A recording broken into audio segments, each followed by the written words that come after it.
قل هذه سبيلي أدعو إلى الله على بصيرة أنا ومن اتبعني وسبحان الله وما أنا من المشركين.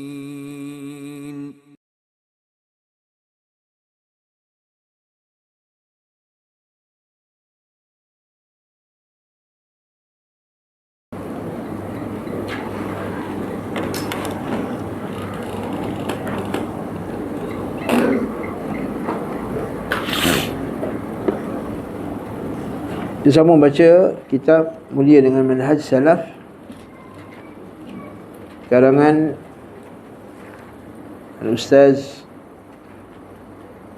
Al-Mujahid Yazid bin Abdul Qadir Jawas rahimahullahu ta'ala wa askanahu Allah fi jannatihi wa fasaha qabrahu wa nawwara qabrahu wa wassa'a qabrahu wa nawwarahu fi qabrihi.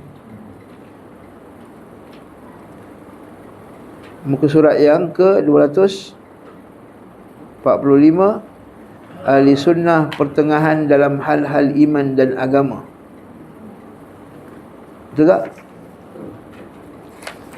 Yang keempat, okay, siapa tak ada buku, tengoklah kawan punya buku, sebab masalah ni berat juga.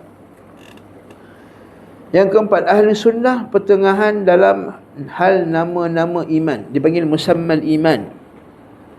Apa maksud musammal iman? Maksudnya kalau orang buat dosa, kita panggil dia beriman ke tak beriman, contohnya. Okay, di sisi Ahli Sunnah, orang Islam yang tak buat syirik, buat dosa, apa kita panggil dia? Orang beriman ke kafir?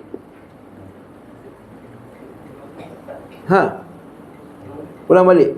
Di sisi Ahli Sunnah, seorang Muslim yang beriman kepada Allah Ta'ala, tapi dia buat maksiat, kita panggil dia Muslim, mukmin ke kita panggil dia kafir? Mesti tak panggil dia mukmin? Macam mana tu? Mukmin. Kafir tak boleh kan? Confirm lah kafir, reject. Boleh panggil mukmin tak? Jawapannya tak boleh juga. Apa itu? Pertengahan, bukan. Dia tak boleh sebut mukmin, kena stop kat situ. Dia kena sebut mukminun naqisul iman, mukmin yang kurang iman dia. Ataupun sambung mukminun fasiqun, mukmin yang fasik. Jangan stop kat situ, sebab stop dekat situ akan menyebabkan orang salah sangka dan tersebarnya murji'ah, tersebarnya fikrah irja'. Jadi Ahli Sunnah dia very detail. Dia mukmin yang fasik. Fasik tu maksudnya apa? Buat dosa. Jangan jadi macam setengah orang kan. Nampak orang minum arak, kafir dah dia ni, perangai macam kafir. Rumah dia tu ada bar tu. Macam kafir. Tu ada seorang pakcik kat Serambut ni. Dia gelak tu macam kenal lah tu. Rumah Mahathir tu dulu ada bar dalam rumah dia. Kafir kan. Astagfirullahaladzim.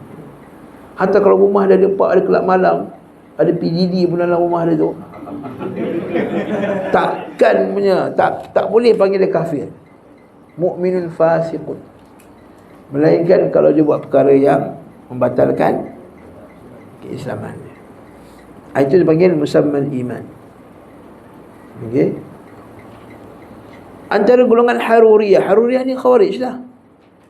Haruriyah ni Khawarij. Kenapa nama dia Haruriyah? Ada satu kampung dekat Iraq, nama dia Haruri. Dan Mu'tazilah. Mu'tazilah ni dia nak bermain-main dengan istilah. Bagi Mu'tazilah, orang yang buat dosa ni dekat dunia ni kafir ke beriman? Mu'tazilah kata kafir pun tidak, beriman pun tidak. Itu dia kata manzilatun baina manzilatain, tempat di antara dua kedudukan. Tapi dekat akhirat macam mana? Kekal neraka? Kekal neraka. Kafir lah tu. Dia kata bermain-main dengan Istilah doang. Okey. Dan di antara kaum Murji'ah dan Jahmiyah. Jahmiyah dengan Murji'ah sama, iaitu sebab apa Jahmiyah sama? Sebab Jahmiyah ni kata semua perbuatan kita ialah perbuatan Allah. Jadi kalau dia berzina tu, yang berzina tu Allah yang berzina. Jadi tak dosa lah dia. Adapun Murji'ah, disebut tadi dah, dia tak kira amal. Dia kata sini Haruriyah, salah satu kelompok Khawarij, mengatakan bahawa pelaku dosa besar adalah kafir dan di akhirat dia kekal dalam neraka. Mu'tazilah mengatakan bahawa pelaku dosa besar berada dalam status iman dan kafir. Dikatakan beriman tidak, sedangkan kafir juga tidak. Atau istilah mereka manzilah baina manzilatain, tempat di antara dua kedudukan, tidak mukmin dan tidak kafir.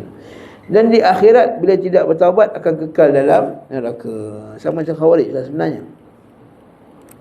Adapun ahli sunnah, pelaku dosa besar dari kaum muslimin masih tetap disebut mukmin kerana imannya, hanya saja dia itu fasik. Apa maksud fasik, tuan-tuan? Fasik ni asalnya dari perkataan fasaqah. Fasaqah ni maksudnya keluar dari lubang.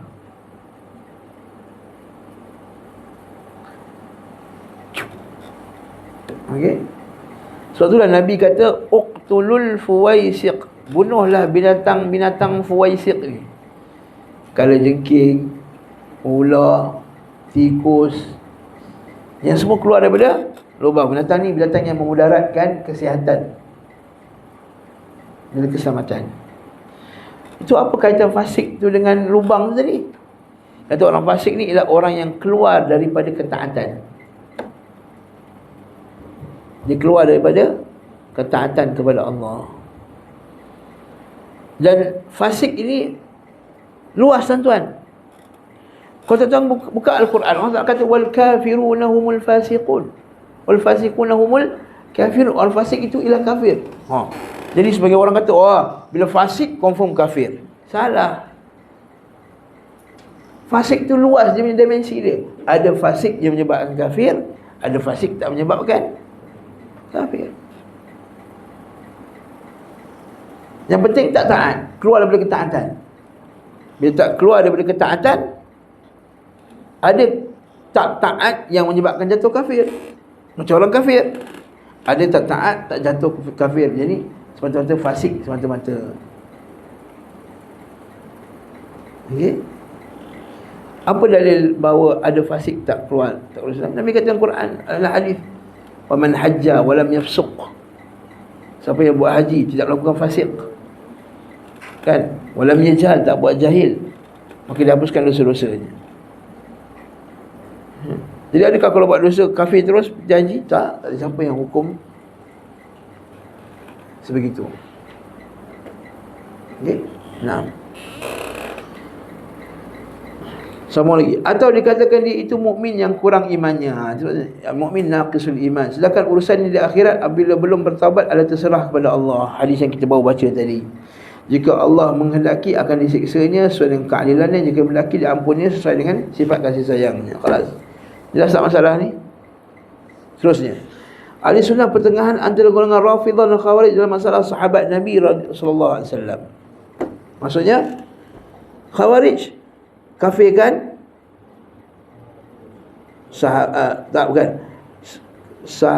Khawarij kafirkan sahabat. Rafidhah pun kafirkan sahabat, kecuali sebahagian ahli bait.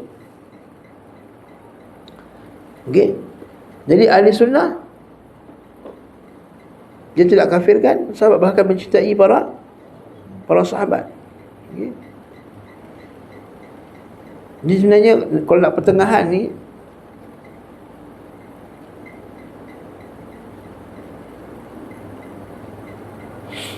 dia kalau bagusnya jadi lebih tepat lagi ahli sunnah pertengahan antara golongan Rafidhah dan Khawarij dalam masalah Ali bin Abi Talib. Jangan sebut sahabat semua. Dalam masalah Ali bin Abi Talib baru nampak pertengahan tu. Sebab kalau sahabat saja, Khawarij mengkafirkan sahabat, Rafidhah mengkafirkan sahabat. Okey. Tapi kalau masalah Ali radhiyallahu anhu, atau ahli bait. Ahli bait lagi tepatlah. Baru nampak tengah-tengah. Sebab apa? Sebab kita tahu Rafidhah ni Syiah. Syiah mendewakan ahli bait. Ali dan ahli bait. Khawarij pula mengkafirkan ahli bait.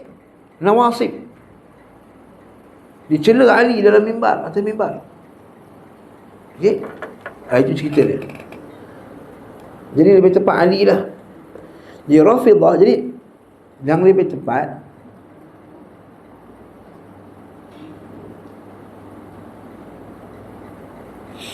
ialah ahli sunnah pertengahan antara golongan Rafidhah dan Khawarij dalam masalah ahli bait. Ali radhiyallahu anhu dan ahli bait. Okey, bagi kita baca. Rafidhah adalah aliran sesat. Mereka bersikap berlebih-lebihan terhadap Ali dan ahlul bait. Serta mereka menyatakan permusuhan terhadap sebahagian besar sahabat, khususnya Abu Bakar dan Umar.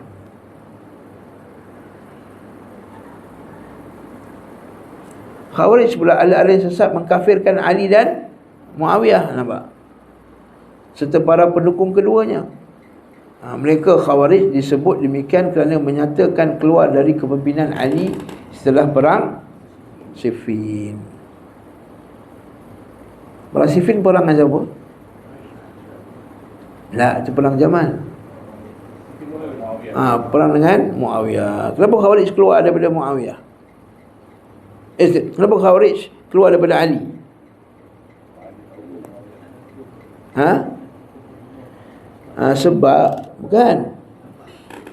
Sebab konon-kononnya Ali tidak berhukum dengan hukum Allah. Kenapa? Sebab Ali dia buat perjanjian damai dengan Muawiyah. Daripada perang tu dah apa semua, dah berpuluh ribu meninggal, mati. Maka berlakunya sulh. Jadi Khawarij kata, mana boleh wahai Ali, kau kena hapuskan Muawiyah ni, sebab dia musuh Allah. Muawiyah kata tidak, menjaga nyawa tu lebih bagus, lebih aula. Kalau kata sekarang ni Ali tidak lagi berhukum dengan hukum Allah, maka Ali kafir. Itu kata sang Khawarij. Okey, sang Khawarij.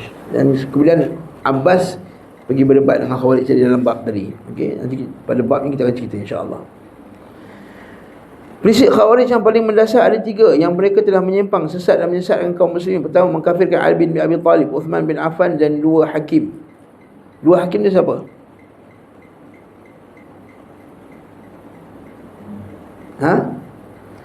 Siapa wakil Ali, siapa wakil Muawiyah?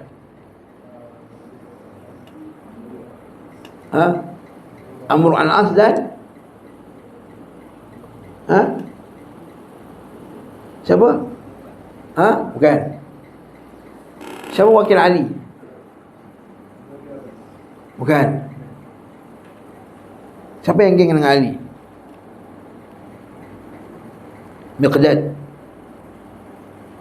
Sudah kata Miqdad. Okey. Dan kemudian seorang lagi ialah Amr al-As, dia Muawiyah. Sebab tu bila dia kata Muawiyah jadi khalifah lepas tu, dia kata Amr al-As ni telah trik Ali bin Abi Talib, telah menipu Ali bin Abi Talib. Kalau siapa baca sejarah dahulu masa kita mengaji kat UAE tu, ada satu subjek Islamic History. Buku tu pakai buku daripada Turki, buku English. History tu English, tak bukan bahasa Arab. Buku tu kata Amr al-As ni yang trik apa semua, yang buat penipuan, dia trik sampai akhirnya Ali macam tu kena trap, dan akhirnya Muawiyah jadi khalifah. Lepas tu kami bawa benda ni ke Jabatan Al-Quran dengan Sunnah. Betul masa Dr. Mazhar ada lagi kat UAE masa tu. Dr. Mazhar masa tu dia tutor dekat UAE, dia buat PhD dan dia angkat isu ni. Boleh Jabatan Quran dan Sunnah, akhirnya buku tu telah dikeluarkan dari silibus. Alhamdulillah. Tu antum jasuk tu mazhar dulu lah, kayu air dulu. Kan? Bukan nak apa siapa ni nak sebut fakta. Fakta. Barakallahu fiik. Jadi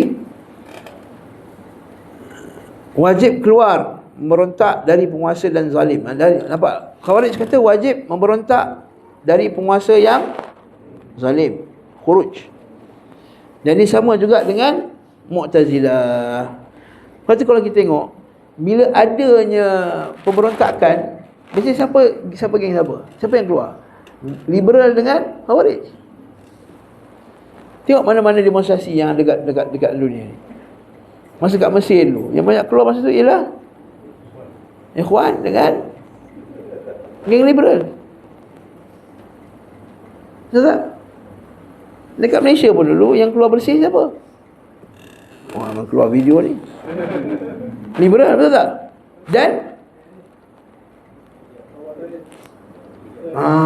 nak sebut parti apa? Betul tak? Kita betul nak sebut Ustaz Miri, Fatah Nasalah ke betul?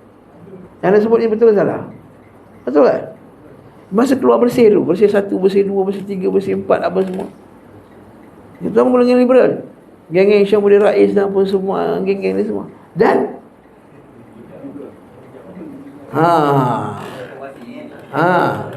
zaman reformasi lagi. Sebab apa? Sebab Mu'tazilah, prinsip dia apa?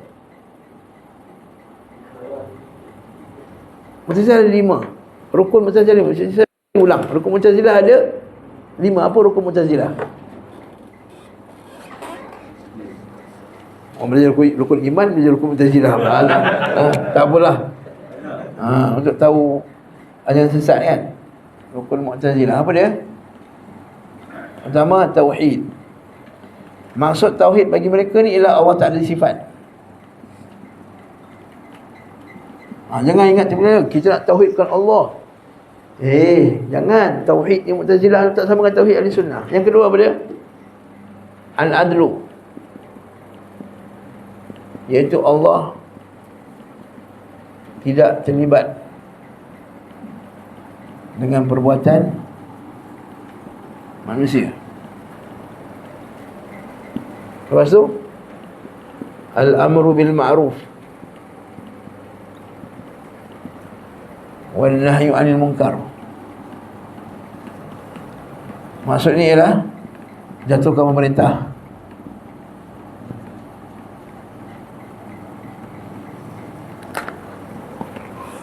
Yang keempat, yang kita baru baca tadi, manzilatun baina manzilatain,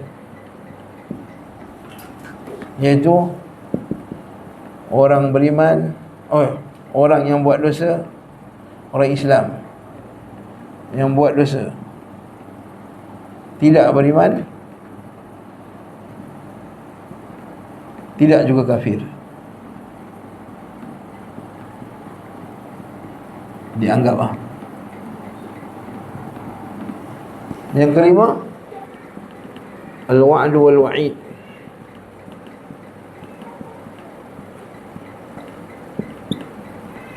orang buat dosa kekal dalam neraka. Ni 5 rukun Mu'tazilah. Siapa tak hafal rukun iman lagi, jangan hafal ni. Hafal rukun iman dulu, yang 6, baru hafal rukun Mu'tazilah.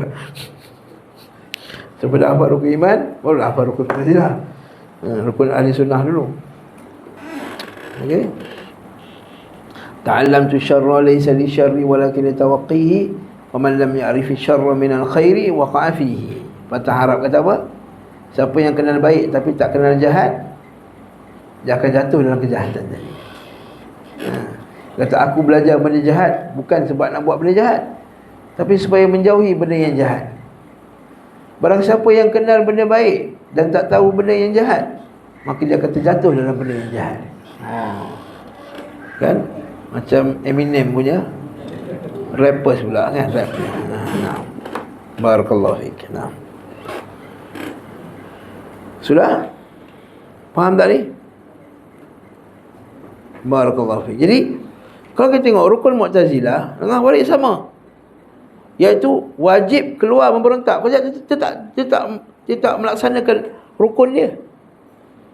Waktu kena khuruj, kena keluar, kena lawan. Okey, wajib keluar memberontak bagi penguasa yang zalim. Ahli sunnah macam mana? Penguasa yang zalim? Sabar dan doa dan tak pada ma'ruf dan nasihat. Nasihat ke nasihat. Nasihat dengan cara yang baik. Kalau ustaz, saya nak nasihat baik, peganglah, pergilah pegang tangan Najib dulu, orang cakap yang tu dulu. Bila kita cakap, pergilah tarik tangan Najib tu. Ya, kita bagi nasihat. Dan seperti jawapannya sahabat Nabi Salamah bin Aqwa, dia kata, apakah setiap kali aku pergi nasihat Osman, aku kena iklan kat engkau? Kan? Masalah orang kita ni, dia baru tadi saya pergi nasihatkan PM kita, buat status. Kan? Baru tadi saya berjumpa dengan tuanku dan saya menasihati beliau, agar beliau. Wala quwwata illa billah. Jadi tak benar. Dan juga ahli sunnah tidak menjadi alat pemerintah dan tidak juga menjadi alat rakyat. Dengar ni, ahli sunnah bukan alat pemerintah, juga bukan alat rakyat. Jadi kalau rakyat tak betul, tapi sebab rakyat bersama ramai-ramai, kita pun sama ramai-ramai. Itu yang para ulama dulu bantah sebahagian daripada ahli sunnah di Mesir. Bila semua keluar, dia orang pun keluar sekali. Sebab dia kata alasannya supaya kita boleh nak membimbing. Salah tu. Lalu mereka buat parti Hizbun Nur yang dikritik teruk oleh ulama-ulama Salafi sana. Ini ijtihad yang salah lah, oleh sebahagian ulama ahli sunnah sana. Ada sebahagian orang alim ahli sunnah di Mesir itu, dia buat parti namanya Hizbun Nur. Memang kena teruk. Ulama-ulama bantah, kata bukan Hizbun Nur ni, ini merosakkan lagi Salafi. Ini ahli sunnah. Dan kita konsisten semenjak dari dulu lagi. Dan rasa kita Salafi yang paling konsisten sekali. Puak-puak mereka dulu tak memimpin, sekarang dah senyap lah. Betul tak?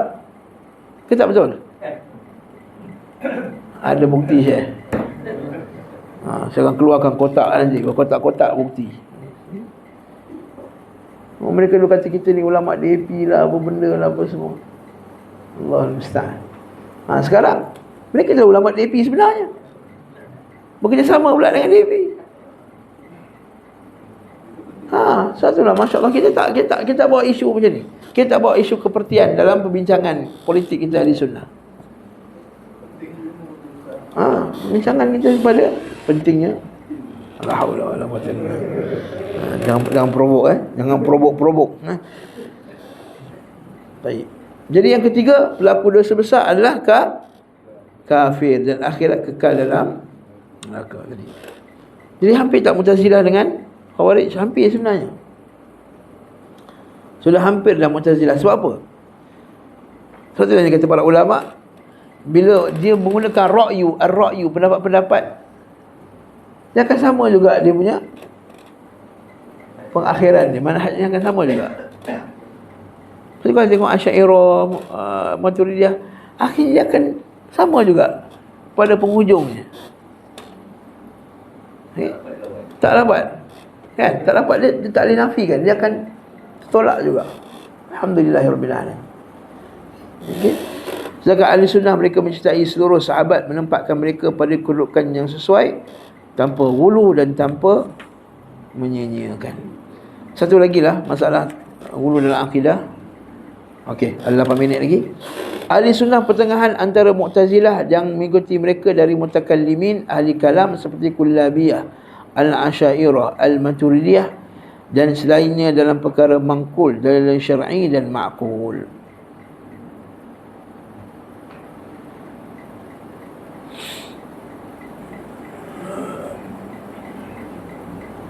Apa maksud dia ni? Ahli sunnah pertengahan antara Mu'tazilah. Mu'tazilah sebenarnya Asy'ariyah Kullabiyah ni Mu'tazilah lah sebenarnya. Usul mereka sama. Ha? Apa usul Mu'tazilah, Kullabiyah, Asy'ariyah ni apa dia? Ha? Akal lah, satu akal. Dalam masalah sifat, apakah balak mereka yang terbesar sekali? Musibah mereka, bala bencana mereka ni semua. Ha? Ya, kenapa tolak sifat? Ha? Dalilul hudus panggil. Ha, ingat ni, dalil hudus. Dalil hudus apa? Bagi orang benda yang baru tu dia ada 10 sifat. Dia panggil maqulatil ashar. Dia panggil maqulatil al-ashar. Apa maqulatil ashar? Dia kata makhluk tu dia ada benda yang hudus, benda yang baru, dia mesti ada 10 sifat ni. Saya buka kejap dia punya maqulatil ashar.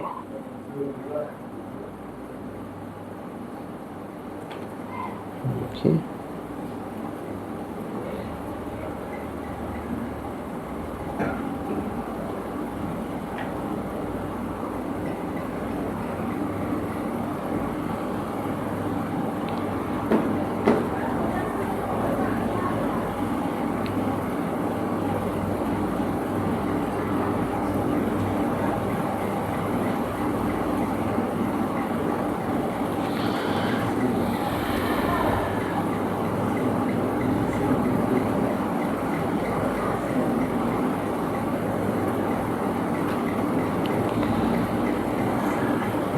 Cuba tengok sikit apa dia 10 tu.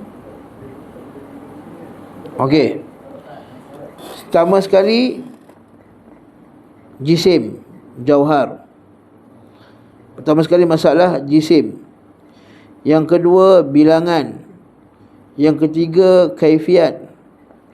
Yang keempat tempat. Yang kelima bila. Okey. Apa dia? Masa. Tadi anda tengok masa tadi? Tak ada. Bila lah. Maksudnya kalaulah perbuatan tu ada masa. Contohnya Allah Ta'ala sekarang mendengar kita. Tak boleh. Sekarang ni masa. Jadi Allah Ta'ala tak boleh dengar kita sekarang. So Allah Ta'ala sedia mendengar. Macam nak sedia mendengar? Suara kita tak keluar lagi. Suara kita tak keluar lagi. Macam nak boleh sedia mendengar pula? Jadi sedia tu maksudnya ialah sedia mendengar itu mengetahui yang kita akan bercakap macam ni. Jadi ahli sunnah kata apa? Merepek kau ni. Tahu dengan mendengar lain. Macam orang pekak, bila kita cakap sesuatu perkataan, dia boleh tahu kita cakap apa. Tapi dia dengar tak? Tak, jadi beza. Itu masa. Kemudian bilangan. Allah Ta'ala mempunyai wajah, 2 tangan. Allah Ta'ala bilangan. 5 jari. Tak boleh. Kemudian apa tadi? Aina, tempat. Di atas aras. Tak boleh. Tempat ialah makhluk. Jauhar, ada zat. Kemudian dia ada sifat, arad. Tak boleh. Makhluk. Kemudian ada anggota. Dia sebut sini. Ada anggota-anggota pula. Murakkab. Kemudian perbuatan. Kemudian duduk dan diam. Diam dan bergerak. Diam, bergerak. Kalau benda tu diam dan bergerak, makhluk. Okey. Jadi ini bagi orang inilah dia makhluk. Jadi mereka kiaskan benda ni dengan Allah Ta'ala. Ya Allah Ta'ala tak boleh ada 10 benda ni. Kalau Allah Ta'ala ada 10 benda ni, maka dia makhluk. Jadi Allah Ta'ala tu tidak melakukan perbuatan. Sebab tu mereka sesungguh-sungguhnya tolak sifat fi'liyah dan sifat khabariyah. Cuma Mu'tazilah lagi dahsyat daripada Asy'ariyah. Dia lebih jelas, lebih gentleman, dan dia betul-betul dia kata Allah Ta'ala memang tak bergerak langsung, tak ada apa, semua tak ada. Okey, ada buat Asy'ariyah dia kata, ya Allah Ta'ala mendengar, tapi pendengar dia tak mendengar. Dia kata dia kata Mu'tazilah tolak semua sifat. Kita menetapkan sifat bagi Allah. Tapi dia letakkan sifat bagi Allah, dia letakkan sifat bagi Allah yang sesuai dengan kaedah Mu'tazilah juga. Sebab itulah dia punya akhirnya sama je. Beza dengan Ahli Sunnah kata kita isbat sifat sesuai dengan Quran dengan Sunnah. Jadi Mu'tazilah yang sefaham dengan mereka yang berlebihan dalam menyanjung akal, mereka lebih mendahulukan akal daripada nakal nas Al-Quran dan Sunnah. Mereka menjadikan dalil nakli hanya sebagai khabar dan tidak memberikan faedah. Maksud faedah ni faedah yakin, faedah keyakinan maksud dia. Sebab bagi diorang akal tu yang lebih mendatangkan keyakinan daripada wahyu. Sedangkan akal dapat memberikan faedah, iaitu faedah apa ni? Faedah keyakinan. Dengan hal ini mereka telah menolak perkara akidah yang telah ditunjukkan oleh Al-Quran dan Sunnah dan ijma' salaf berupa adanya azab kubur, syafaat. Ini Mu'tazilah lah. Dan selainnya sehingga mereka menafikan, menyatakan sifat-sifat Allah Subhanahu wa ta'ala. Dia kata Allah Ta'ala itu Rahman tak? Rahman. Mu'tazilah ni dua kita boleh tafsir. Satu dia kata Allah Ta'ala tak ada sifat Rahman tu, tak ada sifat. Ada yang kedua Mu'tazilah yang lembut sikit. Dia kata Allah Ta'ala tu ada ilmu dan ilmu tu ialah zatnya.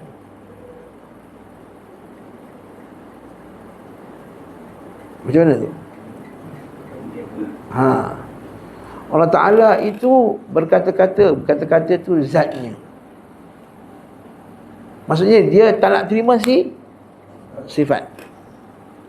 Sebab bagi dia sifat ni murakkab, sifat ni benda yang datang luar, dipadukan. Kalau sifat tu ada, maksud Allah Ta'ala perlukan sifat.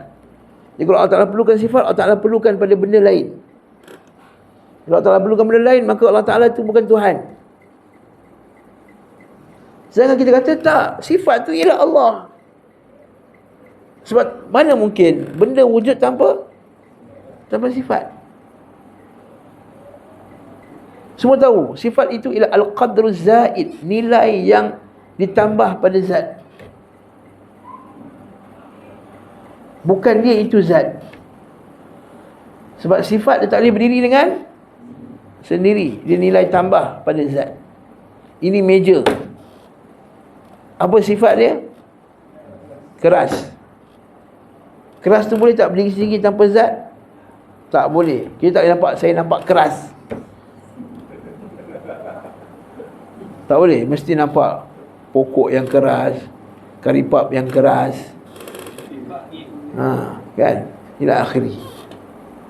Itu Ahli Sunnah. Ni hari Rabu punya kelas lah tu. Okey? Mai Ustaz Asri dengan Ustaz Mubarak je bincang. Dengan hal ini mereka telah menolak perkara akidah yang tunjukkan menafikan sifat. Asy'ariyah berlebihan dalam menetapkan nas-nas syar'i sehingga mereka menafikan ada sebab-sebab serta hikmah yang menjadi tempat bergantung hukum-hukum syariat agama. Ini masalah lain pula. Ini masalah hikmah. Okey. Ahli Sunnah diisbatkan hikmah. Maksudnya apa? Allah Ta'ala bila buat sesuatu, Allah Ta'ala buat tu kerana hikmah. Apa itu hikmah? Kebijaksanaan dan ada tujuan yang bijak di sebaliknya. Kenapa Allah Ta'ala ciptakan manusia? Kerana beribadah kepada aku. Ada hikmah punya manusia. Okey. Asy'ariyah kata tak boleh hikmah. Allah Ta'ala cipta sebab dia nak cipta je. Hikmah tu datang tak datang lain cerita. Kebetulan ni hikmah tu ada ketika Allah Ta'ala cipta tu. Betul ke tak betul ni? Salah. Kenapa salah? Jadi Allah, kalau kita kata macam tu, maksudnya Allah Ta'ala ni buat kerja dia sebab apa kau cipta ya Allah? Saja. Kita ni kalau buat, hatta manusia kalau buat semua benda ni, kenapa kipasnya ada 4 biji kat sini? Saja duit banyak atau lebih, bantai je lah 4. Ke aku tak 4 sebab ada sebab dia? Ada hikmah dia. Kenapa ni? Kenapa ni ada benda ni? Kenapa ni? Saya saja je lah biar ada benda ni. Ke ada hikmah di sebaliknya? Ada hikmah di sebaliknya. Kenapa ni? Ada curve dekat ni. Cermin mata ni ada curve ni. Ada hikmah sebaliknya. Makin bijak seseorang itu, makin detail dia punya hikmah dia. Lepas tu kita tengok chef, kau main detail lagi. Macam ni lah, macam ni lah, macam tu lah. Kenapa? Sebab kalau macam ni rasa dia lagi sedap. Kalau macam ni rasa dia macam, betul tak? Tukang kayu, lagi halus perbuatan dia, lagi menunjukkan bahawa dia tu lebih tinggi ilmunya, hikmah. Datang Asy'ariyah kata tak boleh ada hikmah. Sebab apa? Kalau Allah Ta'ala tu buat sesuatu kerana hikmah, maka Allah Ta'ala perlukan hikmah. Jika Allah Ta'ala perlukan kepada selainnya, kita merepek. Hikmah tu daripada Allah. Hikmah tu sifat dia. Wa huwal alimul hakim. Dalam kitab Aqidah Wasatiyah, Syekhul Islam Ibn Taimiyah dia buat ayat ni, wa huwal alimul hakim. Kemudian dia dibantah, disebut apakah hikmah di sisi ahli sunnah dan hikmah di sisi ahli al-Asy'ariyah al-Bid'ah. Mereka tolak sifat hikmah bagi Allah Subhanahu wa taala. Itu dia ahli sunnah. Mereka mengatakan sungguh kita diberi perintah dan larangan kerana kehendak Allah semata-mata, tanpa ada sebab dan hikmah tertentu. Sedangkan ahli sunnah, mereka tidak menerima nas-nas kecuali yang sahih sanadnya, yang benar kandungan dalilnya. Tidak pula menerima dalil akal kecuali yang benar dasarnya dan tidak bertentangan dengan kitabullah, sunnah Rasulullah SAW dan ijma' salafus salih. Maka selesai kita ghulu dalam masalah akidah. Lepas ni kita akan tengok ghulu dalam masalah ibadah pula. Masya-Allah, tabarakallah. Masya-Allah.